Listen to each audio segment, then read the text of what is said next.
Chicago never sleeps, but in its darkest corners, it whispers secrets that chill the bone. Kevin Malone knew those whispers better than anyone.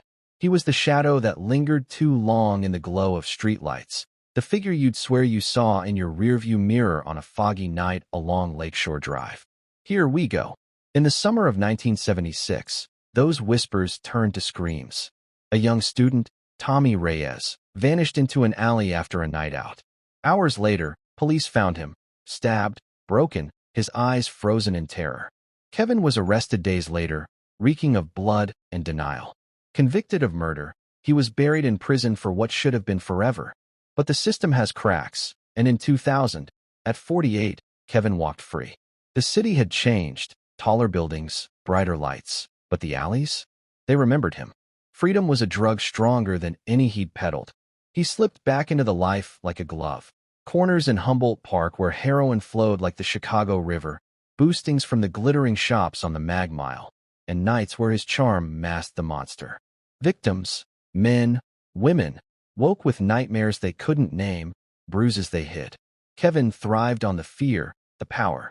He told himself it was the streets that made him this way, but deep down, in the quiet moments before dawn, he felt the pull of something darker, something that hungered for more than theft or violation.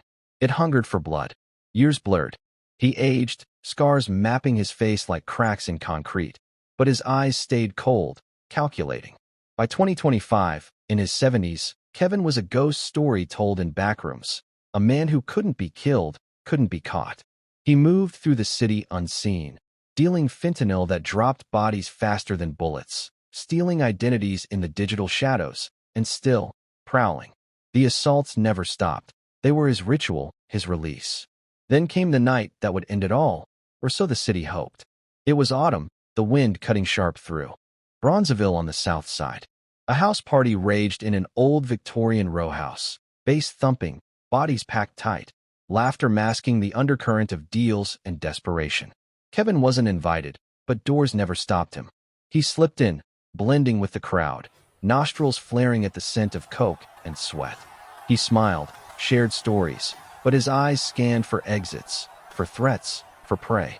In the kitchen, away from the strobe lights, tension coiled like a spring. For men, hardened enforcers from a rival crew, cornered him. They'd been waiting, nursing a grudge from a stolen shipment years back. "You think we forgot, old man?" One growled. Marco, tattoos snaking up his neck. The others closed in, fists clenched, the air thick with menace. Kevin's heart pounded, not fear, but excitement. His hand brushed the Glock tucked in his waistband. Words flew, shoves followed. The music drowned the rising voices, but Kevin felt the moment teetering on the edge. Marco lunged first. Time slowed. Kevin drew the gun in a blur, the metal cold and familiar. Pop. The first shot echoed like thunder in the confined space. Marco staggered, eyes wide in shock, blood blooming on his chest. Chaos exploded. The second man charged. Pop. Down. The third reached for his own piece. Pop. Too late. The fourth turned to run, screaming for help. Pop. He crumpled amid shattering glass and spilling drinks. For shots, for bodies. The kitchen became a slaughterhouse, blood pooling on the linoleum, the metallic tang mixing with gun smoke. Partygoers screamed, stampeding toward the door. Kevin stood amid the carnage, breathing heavy, a feral grin splitting his face. For a moment, he was invincible again. But Chicago's eyes were everywhere. A neighbor's doorbell cam caught his silhouette fleeing into the night. 2 days later, as sirens wailed closer to his Inglewood hideout, Kevin paced his cluttered apartment, surrounded by baggies, stolen cash, and faded photos of past conquests. He knew it was over, the net tightening, ghosts from 1976 rising to join the new ones. The door exploded inward.